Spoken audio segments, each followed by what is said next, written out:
सल्ले अला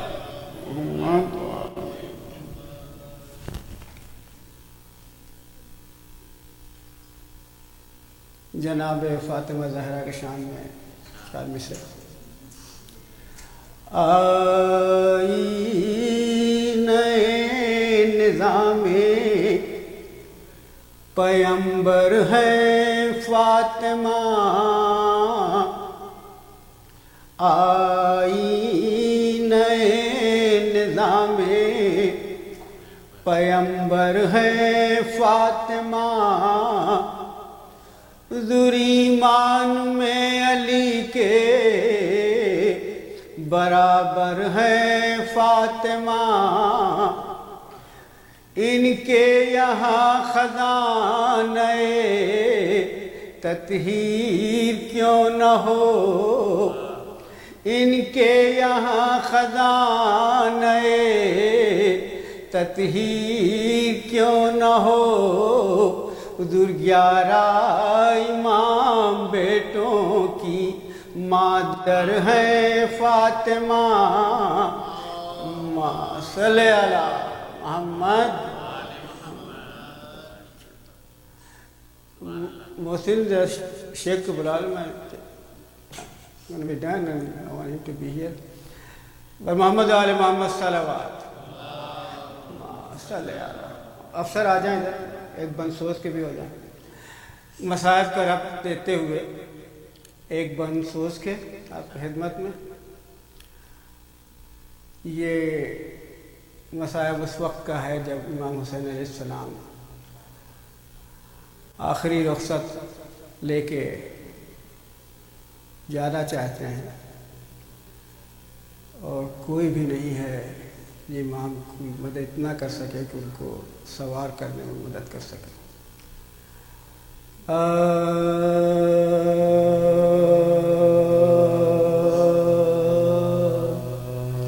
हुसैन जब की चले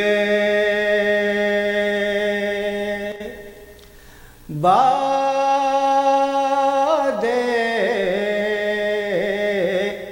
दोपहर को हुसैन जब की चले बादे दोपहर को कोई न था कि जो थामे रकाबे तौसन को हुसैन चिपके खड़े थे झुकाए गर्दन को सकीना झाड़ रही थी क़बा के दामन को सकीना झाड़ रही थी क़बा के दामन को नासरा था कोई शाह करबला को नासरा था कोई शाह करबला को फ़क़त बहन ने किया था सवार भाई को हुसैन जब की चले सलवात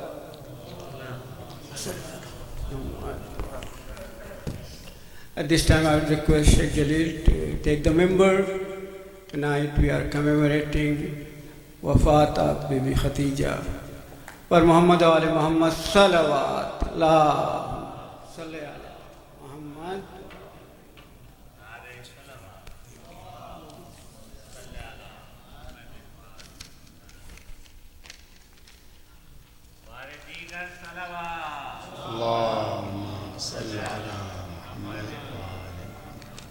بسم الله الرحمن الرحيم. الحمد لله رب العالمين، ثم الصلاة والسلام على أشرف الأنبياء والمرسلين سيدي وحبيبي ونور قلبي أبي القاسم محمد.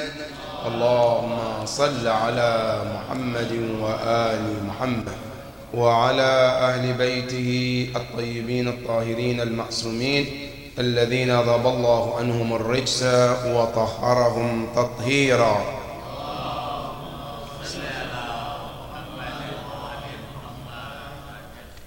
Request of Surah Al-Fatiha for Mir Kazim Ali Zaidi, Razia Begum, Haidar Jahan Zaidi, Sadiq Hussein Zaidi, Akhtar Hussein, Murtaza Zaidi, Bilqis Begum, Wajid Ali Baig, and Sadiqa Begum. May Allah be pleased with their souls. Surah Al-Mubarakat Al-Fatiha. Bismillah.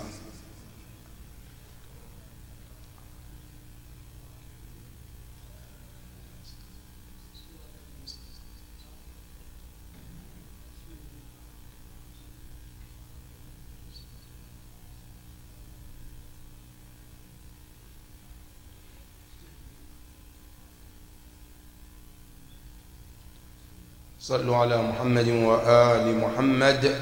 اللهم صل على محمد. قال الله العلي العظيم في كتابه الكريم: بسم الله الرحمن الرحيم. يا نساء النبي لستن كأحد من النساء إن اتقيتن فلا تخضعن بالقول فيطمع الذي في قلبه مرض وقلن قولا معروفا وقرن في بيوتكن ولا تتبرجن تبرج الجاهلية الأولى وأقمنا الصلاة وآتينا الزكاة وأطعنا الله ورسوله إنما يريد الله ليذهب عنكم الرجس أهل البيت ويطهركم تطهيرا. صلى. عظم الله أجورنا وأجوركم بوفاة أم المؤمنين خديجة بنت خويلد عليه السلام. May the Almighty Allah grant all of you the greatest reward for the passing away of the mother of all the believers, Khadija alayhi salam, and the wife of the Holy Prophet Al-Rasul sallallahu alayhi wa alihi wa sallam.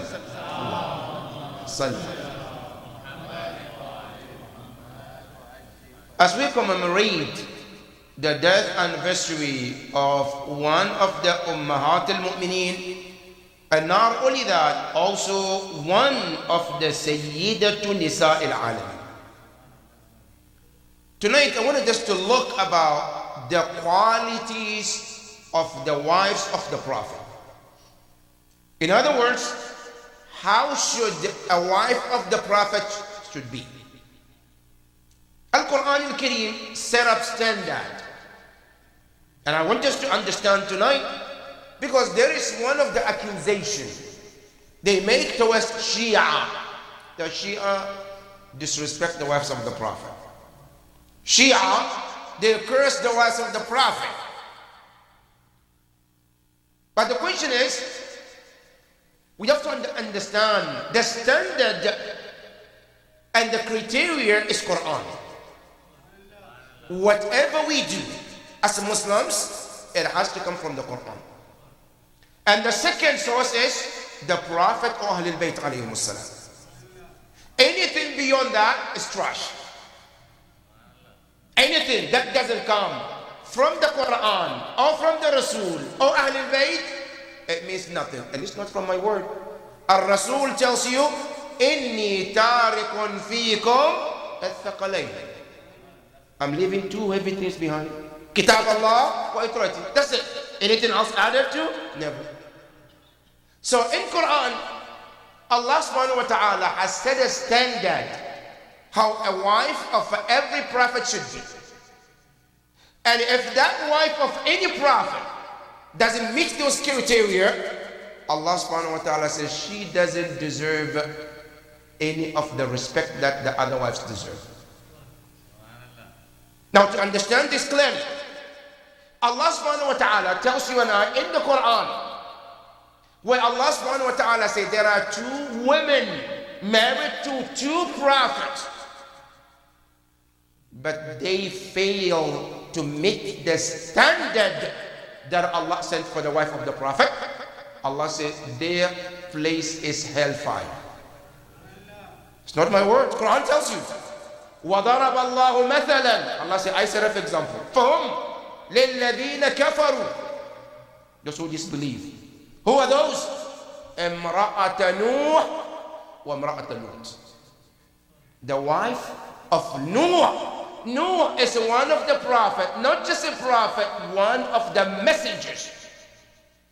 But is one of his wife was not a good, didn't meet the standard. The second woman is the wife of Lut. And Allah was specific. امرأة نوح وامرأة لوط. Allah said, كانتا تحت عبدين من عبادنا. They were honored to be married to two great servants of Allah. But what did they do? Allah said in the Quran, فَخَانَتَاهُمَا. They did khiyana, which is they deceived the Prophet Nuh alayhi salam and Lut. They didn't obey the teaching of this great prophet. What happened to them, Ya Allah? Allah said in the Quran, وَقِيل يَوْمَ الْقِيَامَةِ. These two women, Allah said, they will be told, أُدْخُلُوا النَّارِ مَعَ الدَّاخِلِينَ. Enter hellfire along with all of those who will enter hellfire. This is the ayah of the Quran of the wives of two prophets. Now this is Nuh alayhi salam and Prophet Lut alayhi salam. Now the Quran comes in Surah Al-Ahzab, ayah 33, set up a standard how a wife of the Prophet Muhammad should be. Sallallahu alayhi. What I understand that it's amazing. The ayah mentioned 7 qualities. 7 qualities that every wife of the Prophet must have those qualities. And if she doesn't have it, she doesn't deserve in that line. What are they, Ya Rasulullah? Allah said, Ya Nisa al-Nabi. And the ayah speak to them specifically. The wives of the Prophet. Ya Nisa, oh you, the wives of the Prophet. Allah said, Lastunna ka'ahadim minan nisa. Let it be known to all of you who are married to Rasulullah that you are not like any of other women outside. Your privilege and your honor is beyond imagination. Why? Because you're married to Rasulullah. And you know who's Rasulullah? Everything ascribed to it always gain honor and privilege. Everything that is ascribed to Rasulullah, it gets honor. Number 1, you look at the Rasulullah. Every person came after Rasulullah and became ummah of the Prophet because of Rasulullah. Allah told them, Kuntum khayra ummatin ukhrijat linnas. Allah said, you are the best nation. Why are we the best nation? They're also the same human being like us. Some of them even taller and stronger than us. Why did we become better and the best nation? Because you are part of the ummah of a man called Muhammad sallallahu alayhi wa sallam. That's number 1. Number 2, Allah Allah said to you and I, we send many books before. But when we send the book related to Rasulullah, then that book is not like any other book. Because that book related to Rasulullah. And it's called Quran. Allah sent Torah, He sent Injil, but they're all book of Allah, but cannot be compared with the Quran, because Quran is associated to Muhammad sallallahu alayhi wa sallam. Not only that, the children who came from the lineage of the Prophet are not like any other child from any Prophet. You look at the Quran, Nuh alayhi salam had a son, biological child. But what did Allah told him? إِنَّهُ لَيْسَ مِنْ أَهْلِكَ. But the children came from Rasulullah. They are known to be إِنَّا أَعْطَيْنَاكَ الْكَوْثَرَ. Allah. They have the honor because they come from the Prophet. That's why today, anyone who have a blood related to Rasulullah, what do we call them? Sayyid. We respect them. Why?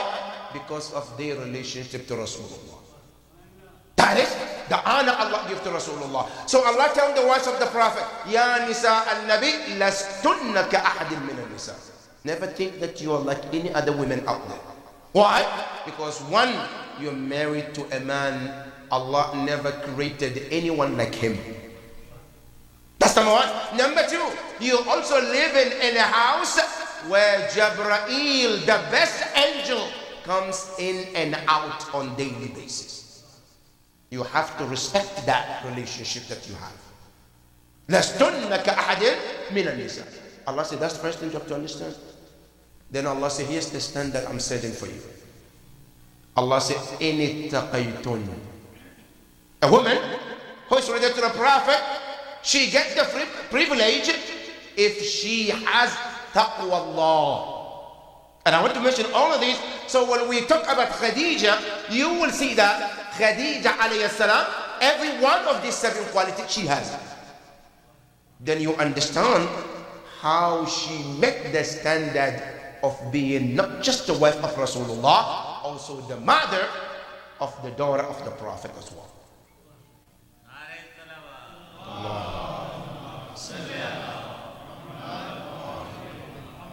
The first quality Allah says, a wife of the Prophet must observe taqwa Allah. When you bring every other woman, the wife of the Prophet should be on top of the taqwa compared to anybody else. Why not? Because she is married to Rasulullah. And taqwa is contagious. As you live with the Prophet, his taqwa should get into you to become the best one as long as you're with the Prophet. Have you seen anybody sitting with somebody who's selling perfume? Every minute somebody comes to spray. Every minute somebody sprays and they go out smelling bad. Is it possible? After sitting next to somebody selling perfume every day, everybody sprays this perfume. Rasulullah is the best perfume you can ever find. And being around him should be effective in you to make you a better person. And especially those who are married to Rasulullah. That's why the first quality, in ittaqaytun, that's the first one. That they have to have the highest taqwa in the society.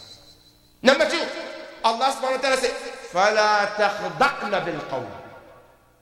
Your akhlaq should be the peak too. Because you're married to a man, Quran says, وَإِنَّكَ لَعَلَى خُلُقٍ عَظِيمٍ. When it comes to akhlaq, you are the peak of akhlaq, ya Rasulullah. And any woman married to you should have a similar akhlaq as well. Allah said to them, فَلَا تَخْضَعْنَ بِالْقَوْلِ. When you talk to people, especially men, make sure that you don't talk in a voice that attract men to you. That is one of the akhlaq. Now many people think that hijab is just to cover the head, or hijab is just to wear a loose clothes. No, hijab has different stages. One of the stages of hijab is a woman to be careful the way she talk when it comes to the men. That is part of the hijab. Allah told the wives of the Prophet, part of your hijab, وَقُلْنَ قَوْلًا مَعْرُوفًا. When you speak, make sure that, number 3 of your quality, you always speak the truth. That's number 3. Number 4, Allah subhanahu wa ta'ala says, وَقَرْنَ فِي بُيُوتِكُنْ. A wife of the Prophet shouldn't be roaming around in the city and the market for no good reason. She should be at home, only leaves when there is a reason to leave. That's why Imam Ali alayhi salam, Allahumma salli ala, on the battle of Camel, when the wife of Rasulullah, Aisha, she left her home, she came to the battlefield, Imam Ali respectfully, he took her back to him and he reminded her with this verse. So you are the wife of the Prophet. Remember, this ayah was revealed upon you and all the wives of the Prophet. And Allah told you, وَقَرْنَ فِي بُيُوتِكُنْ. You should stay where Rasulullah asked you to stay. You got no business being in the battlefield along with the other men. You are disgrace and disrespect to Rasulullah. Imam Ali brought her home in the respect and reminded her of this. Allah tells the women of the Prophet, they say, وَقَرْنَ فِي بُيُوتِكُنْ. Stay in the homes of the Prophet. Now that doesn't mean that they locked out, they shouldn't go out. No, they should go out. They should work. Khadija was working too. But Allah is telling them, your leaving home should be for a reason. A wife of the Prophet should have that dignity and respect. Not just to herself, to the man that she's married to. Allah says, وَلَا وَقَرْنَ فِي بُيُوتِكُنْ. That's number 4. Number 5, Allah says, وَلَا تَبَرَّجْنَ تَبَرُّجَ الْجَاهِلِيَّةِ الْأُولَى. As a wife of the Prophet, you should maintain your proper hijab. Why? Because you are example too. For whom? For other women. That's why in the Quran, when Allah wanted to make hijab wajib, Allah said, Ya ayyuhan nabi, kun li azwajik wa banatik. Ya Rasulullah, Allah started with the wives of the Prophet. Ya Rasulullah, before you go out and tell other women, cover and wear proper hijab, Allah says, start with your wives first. Because they are example for other women too. Ya Rasulullah, tell your daughters too to wear proper hijab before you tell others. Because those wives of the Prophet, they are example when it comes to the way they dress and the way they go out. Allah says, وَلَا تَبَرَّجْنَ تَبَرُّجَ الْجَاهِلِيَّةِ الْأُولَى. That's number 4. Number 5, Allah said, وَأَقِمْنَ الصَّلَاةِ. The wives of the Prophet should observe 5 daily prayers too. It's not like America.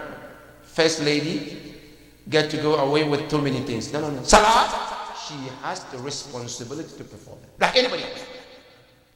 And that salat is that wife of the Prophet, her relationship with Allah subhanahu wa ta'ala. And that relationship should be kept like anybody else. وَأَقِمْنَا الصَّلَاةِ. Allah said, establish salat with all the rules and regulations.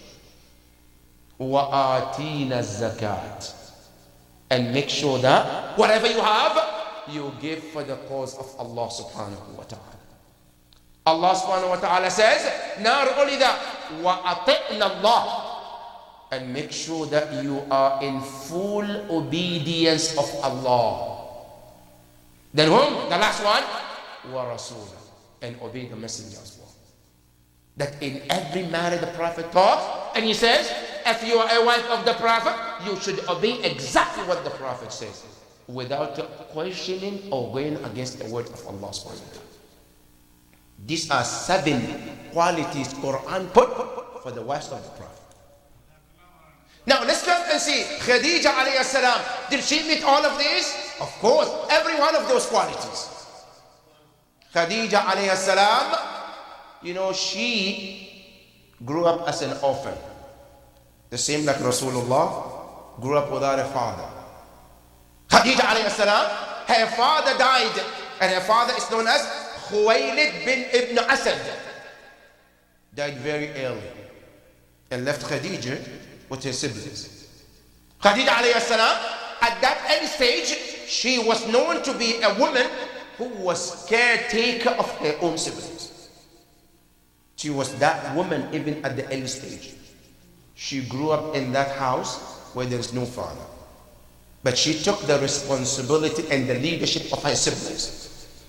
The business that her father left behind, Khadija alayhi salam, she was the one, after they split, whatever the father left behind, Khadija was able to grow whatever she had.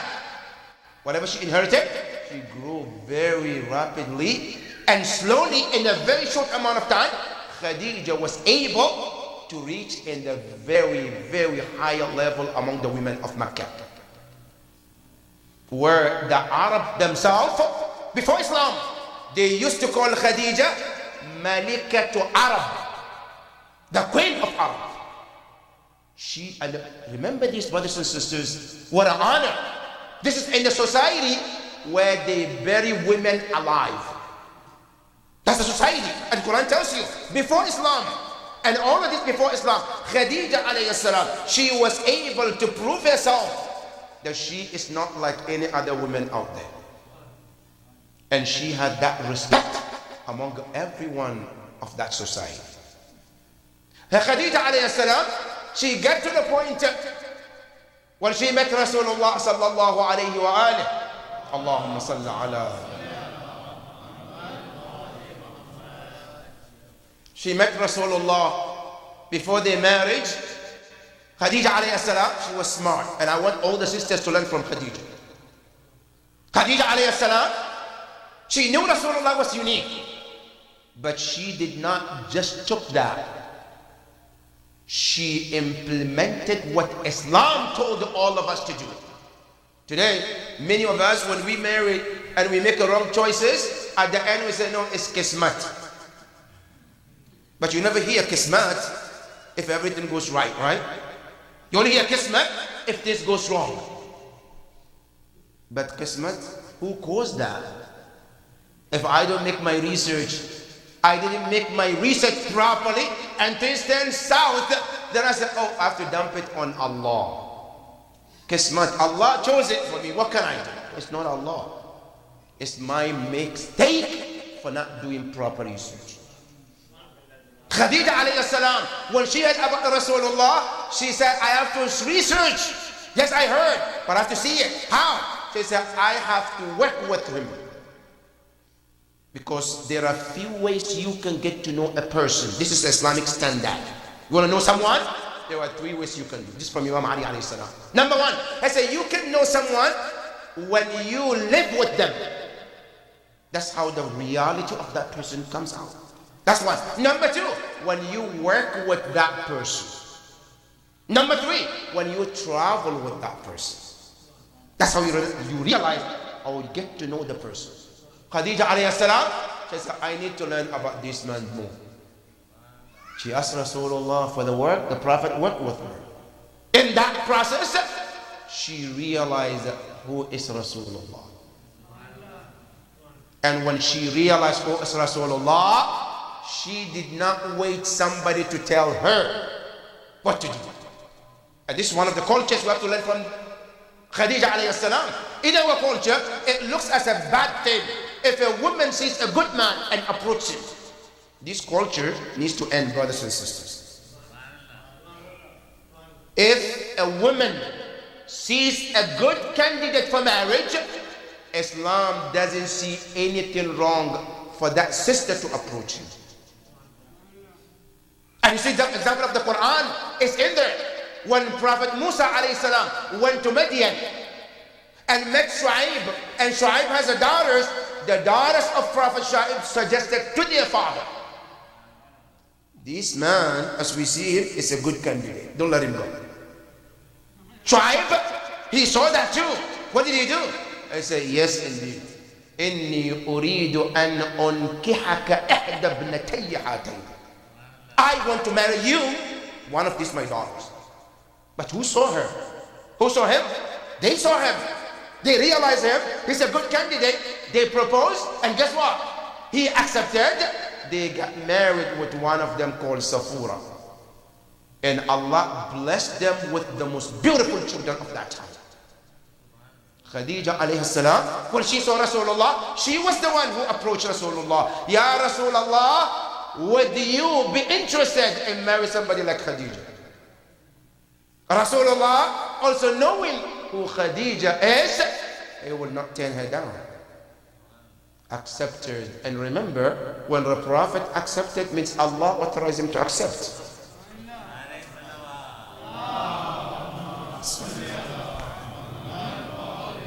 لا ينطق عن الهوى إن هو إلا وحي يوحى. He accepted, and they got married together. Rasulullah and this great woman were blessed with children. Who are those children? The first one is known as Qasim ibn Muhammad. That's the first child Allah blessed them. That's why we call Rasulullah Abul Qasim. That's the first child. The second child, Allah blessed him with another son called Tahir. Allah blessed him with another daughter. It's called Fatima. Allahumma salli. But all of those children that Allah blessed Rasulullah with, they never survived. They all died at early age. The only daughter who survived, the only child who survived was nobody but Fatima al-Zahra alayhi salam.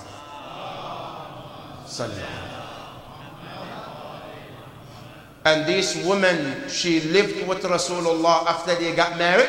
She told Rasulullah, Ya Rasulullah, my money is your money. And this rule is only from Khadija alayhi salam. Do you know in Islam, for all of men to listen carefully, right? Islamically, when you marry a woman, her money is her money. Your money is hers and yours together. That's Islamic rule, right? Huh? So what happened? If you are not being a good husband, you are not taking care of her properly, al-fuqaha, they said, she can take that money, whatever she needs from your money, without your permission. Because your money is her money too. But her money is not your money.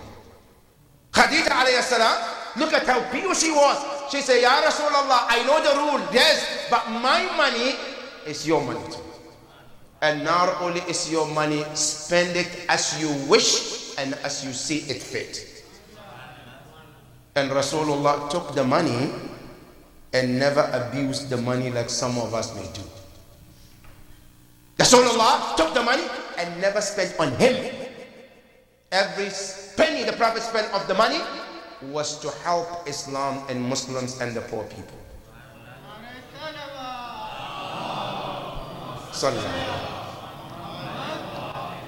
And at the end stage of this Islam, this woman, she was the one who takes food to Rasulullah in Ghar Hira. Today many of us have been to Umrah and Hajj, and you see how far from the Masjid al-Nabawi to Ghar Hira, where the Prophet used to stay or spend a time, you see how much far this distance is. And remember, she used to do it at night too, taking food to Rasulullah. What a woman, huh? And the day the Prophet declared that Allah has authorized him to start his mission, she was the first one to say, Labbayka ya Rasulullah. She was the first one to accept. This woman spent every money that she had until the time came that she didn't have even a penny. She lived in the worst poverty you can ever imagine. But that never changed her mood or her life or her mind. That's why Jibreel came one day and he said, Ya Rasulullah, Allah is telling me to tell you, to tell Khadija, As-salamu ilayki, Ya Khadija, for all your sacrifice that you have done for Islam and the Muslims. And she responded, Wa alayka as-salam wa ala Jibreel as-salam. This woman not too long ago, after what? She became sick. And in final moment, Rasulullah was sitting next to her, looking at a woman who they started the journey for all of these years. A woman who sacrificed everything that you can imagine for Allah and the Prophet. Now the Prophet is looking at her in that final moment. But the worst part, that Rasulullah was not just thinking about the pain and suffering that Khadija was going through that moment, but more so, if Khadija was to die, how can he bury her? Rasulullah didn't have a coffin to bury Khadija alayhi salam. Rasulullah will look at this woman and cry and shed tears because there is no coffin. Allah subhanahu wa ta'ala sent Jibreel with 4 coffins to Rasulullah. Ya Rasulullah, the coffin is for you, Ya Rasulullah, to wrap up Khadija in that coffin and bury her. Rasulullah asked, Ya Jibreel, I only need 1. Why did you bring 4? He said, yes, 1 for you, Ya Rasulullah. The other one is for Al-Hasan alayhi salam.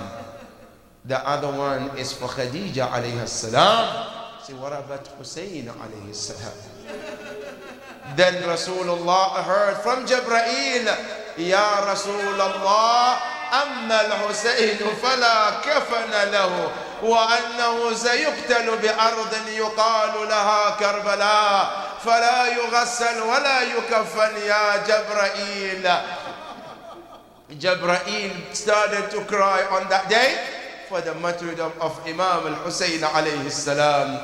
Ala la'natullahi ala qawmi al-zalimin. إنا لله وإنا إليه راجعون وسيعلم الذين ظلموا أي منقلب ينقلبون والعاقبة للمتقين. سورة الفاتحة for Mir Kazim Ali Zaidi, Razia Begum, Haidar Jahan Zaidi, Sadiq Hussein Zaidi, Akhtar Hussein, Murtaza Zaidi, Bilqis Begum, Wajid Ali Beg, and Sadiqa Begum. May Allah be pleased with all of them. Surah Al-Fatiha. Bismillah.